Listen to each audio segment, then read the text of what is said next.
आओ सीरत, बाबा अपने रूम में तुम्हारा वेट कर रहे होंगे, उनसे मिल लो। सुभान ने सीरत को देखते हुए कहा तो वह इस बात में सर हिलाकर सुभान के पीछे चली गई। युसरा और रनम भी उसके साथ ही रूम में पहुंची।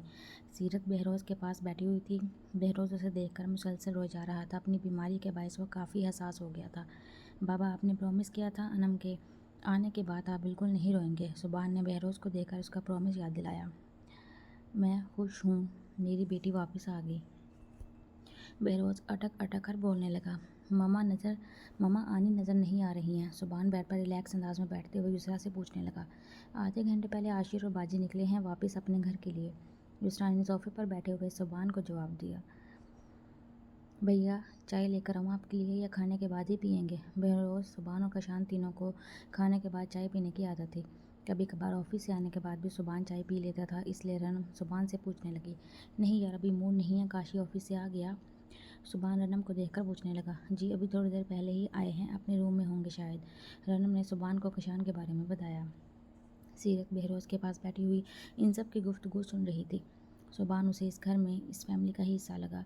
मालूम नहीं अब वो इन सब में एडजस्ट हो पाएगी कि नहीं। सीरत इन लोगों को देखकर सोचने लगी। रनम, ऐसा करो, सीरत को इसका रूम दिखा दो। थोड़ी देर बाद मैं फ्रेश होकर आता हूँ, जब तक फिजियोथेरापिस्ट भी आ जाएगा। सुभान ने सीरत को चुपचाप बैठा हुआ देखकर रनम को बोला और ख़ुद भी अपने रूम में चला गया। आइए आपी, आपको आपका रूम दिखा दूँ। रनम बोलते हुए उसे अपने साथ लेके ही सीढ़ियाँ चढ़कर ऊपर अपने बराबर वाले बेडरूम में ले आई। सीरत ने एक नज़र बेडरूम का जायज़ा लिया, जो काफ़ी अच्छा डेकोरेट किया गया था। इतने बड़े घर में पैदा होने के बावजूद वो बचपन से कितनी छोटी छोटी चीज़ों के लिए तरसती रही थी और कितनी चीज़ों से महरूमी रही थी।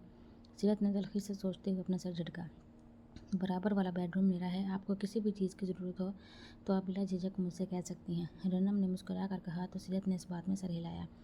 रनम उसके बेडरूम से चली गई। जही नसीब सीरत बीबी आज अपने घर आ ही गई। अभी थोड़ी देर ही गुजरी थी, दरवाज़ा दोबारा नॉक हुआ। सीरत ने दरवाज़ा खोला तो सामने कशान खड़ा मुस्कुराता हुआ उसे देखकर बोला। उसे देखकर सीरत का मुंह हलक तक कड़वा हो गया। वो उसकी बात का बगैर जवाब दिए अपने रूम में आकर बेड पर बैठ गई। कशान चलता हुआ आया और सोफे पर उसके सामने बैठा। नासिर का तुम्हारे वालिद मोहतरम का मालूम हुआ, बहुत अफसोस हुआ सुनकर। कशान बैठते हुए संजीदगी से ताज़ियत करने लगा, मगर उसने कभी इतनी संजीदगी से सीरत से बात नहीं की थी, इसलिए सीरत को उसका ये अंदाज़ हज़म नहीं हुआ। सीरत ने इसको घूर कर देखा।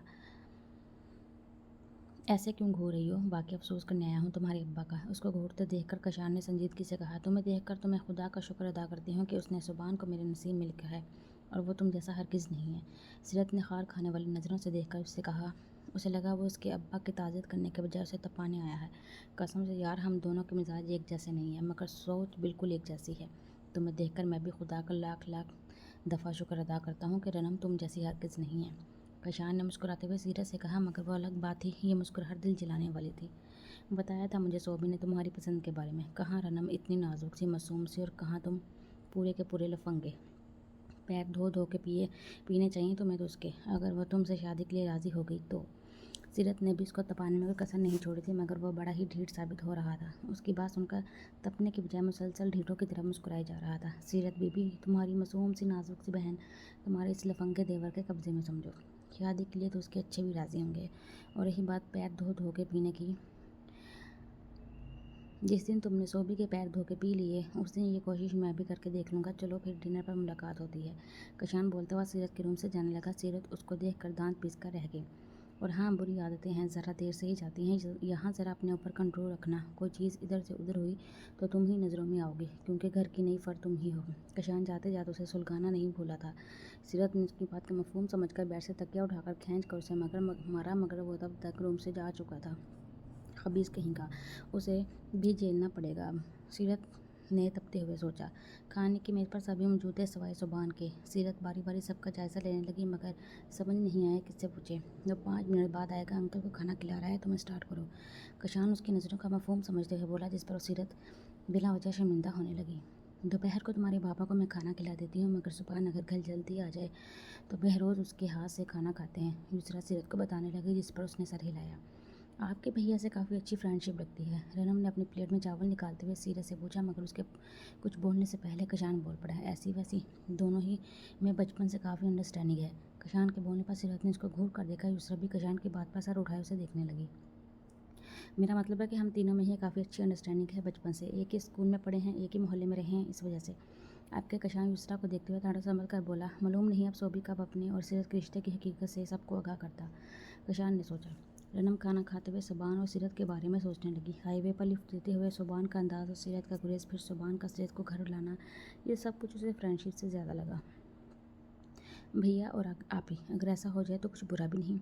उफ, क्या सोचने लगी मैं, शायद ऐसा कुछ हो ही नहीं। रनम ने अपनी बात की खुद ही नफ़ी की खाना खाने में मसरूफ़ हो गई। आपने खाना शुरू नहीं किया, सुबान ने कुर्सी पर बैठते हुए उसरा से कहा, जबकि सब खाना शुरू कर चुके थे। तुम्हारा ही इंतज़ार कर रही थी, आ जाओ शाबाश। उसरा ने खाने की डिश उसकी तरफ बढ़ाई तो सुबान अपने प्लेट में से खाना निकालने लगा। सीरत की नखियों से इन दोनों को देख रही थी। तुम्हारे लिए अच्छी बेटी बनने से ज़्यादा ज़रूरी है अच्छी बहू बनना। अपने बराबर में बैठे हुए उसे कशान की हल्की सी सरगोशी सुनाई दी। सीरत ने सर उठाकर कशान को देखा तो वो उसे खाने से इंसाफ करता हुआ नजर आया। सुबान, अगर कल तुम फ्री हो बेटा तो सीरत को अपने साथ ले जाओ, जो भी अपने लिए ज़रूरत की चीज़ें समझेगी वो ले लेंगी। युसरा के बोलने पर सीरत ने उसे देखा। मेरे पास ज़रूरत की चीज़ें पहले से मौजूद हैं, इस तकल्लुफ़ की ज़रूरत नहीं। मैं कल अपने फ्लैट से ले आऊँगी सारी चीज़ें। सीरत ने रूखे भीगे लहजे में युसरा को देख कर जवाब दिया। उसका लहजा किसी ने नोट किया हो या ना हो, मगर सुबह ने नोट किया, जो उसे कुछ खास पसंद नहीं आया। मम्मा ठीक कह रही हैं बिल्कुल, मगर कल मेरा शेड्यूल थोड़ा बिजी रहेगा। बाबा को चेकअप के लिए लेकर जाना है और शोरूम क्या भी चक्कर लगाना है। काशी, अगर तुम फ्री हो तो सीरत और रनम दोनों को लेकर चले जाना अपने साथ। सुबान ने कशान को देखते हुए कहा, नो प्रॉब्लम, ले जाऊंगा। तुम ये बिरयानी टेस्ट करो, मज़े की बनी है। कशान ने सुबान को देखते हुए कहा, जिस पर रनम ने स्माइल देकर सर नीचे झुका लिया। नई जगह पर लेटने की वजह से उसे नींद नहीं आ रही थी, या शायद आज दोपहर में वो ज़्यादा सो गई थी, इस वजह से नींद उसकी आंखों से कोसों दूर थी। अपने रूम से निकल घर में बने हुए लॉन में आ गई। लॉन में मौजूद झूला देखकर सीरत उस पर बैठ गई। घर में सन्नाटे को देखकर लग रहा है जैसे सब अपने रूम में सो गए होंगे, और सुबान, वो तो उसे घर लाकर ही भूल गया था। सीरत झूले पर बैठी हुई सोचने लगी, क्या हुआ, नींद नहीं आ रही क्या? कशान की आवाज़ पर चौंक कर सीरत ने उसे देखा। कशान को देखकर वो दूसरी बार सीरत का मुंह कड़वा हुआ। मुझे देखकर तुम्हारी इतनी सड़ी हुई शक्ल कैसे बन जाती है? आखिर ऐसा लगता है जैसे कोई कड़वा बादाम मुंह में चबा लिया हो तुमने। कशान उसके पास आकर पूछने लगा, तुम इतनी रात गई था, क्यों जाग रहे हो उल्लुओं की तरह? सीरत ने उसकी बात को इग्नोर करके उसके जागने की वजह पूछी। उल्लू के अलावा आशिक भी रातों को जागते हैं। वैसे तुम क्यों चमगादड़ की तरह दरख्त के बजाय एक झूले पर लटकी हुई हो इस वक्त? ईशान मुस्कुराता हुआ उससे पूछने लगा तो सीरत ने उसे खा जाने वाली नज़रों से देखा। कोई काम था या ऐसे ही मेरा दिमाग खाने आए हो? सीरत ने तब कर उससे पूछा, यार ज़रूरी है हम दोनों हर वक्त लड़ते रहें? चलो आज से दोस्ती कर लेते हैं। तुम भाभी तो बन चुकी हो मेरी, चंद दिनों बाद साली आधी घर वाली भी बन जाओगी, फिर क्या ख्याल है? ईशान ने सीरत की तरफ दोस्ती का हाथ बढ़ाते हुए कहा तो सीरत ने उससे हाथ मिलाया। ये तुम्हारा हाथ है या हथौड़ा? लगता है जेल में रहकर काफ़ी पत्थर तोड़े हैं तुमने, शुक्र है दिल अभी तक पत्थर नहीं हुआ। सीरत ने उसके हाथों की सख्ती को महसूस करके तबसरा किया, जिस पर कशान हंसा। दिल भी पत्थर हो गया था, मगर अब कतरा कतरा इस पर मोम गिरती रहती है। कशान ने मुस्कुरा कर कहा, अच्छा तो इस दिन डोल तुम रनम को कह रहे थे, लगता है ज़्यादा ही पसंद आ गई है। सीरत ने मुस्कुराते हुए पूछा, ज़्यादा नहीं बहुत ज़्यादा। कशान सिगरेट सुलगाते हुए बोला, छी, तुमने सिगरेट पीना भी स्टार्ट कर दी। वैसे तुमसे तवक्का रखी जा सकती है, गुटखा, पान, मैनपुरी कुछ भी इस्तेमाल कर सकते हो। सीरत के बोलने के स्टाइल पर कशान फिर हंसा। गुटखा, मैनपुरी, पान, वाह क्या बात है, सारी उल्टी सीधी चीज़ों के नाम पता है तुम्हें?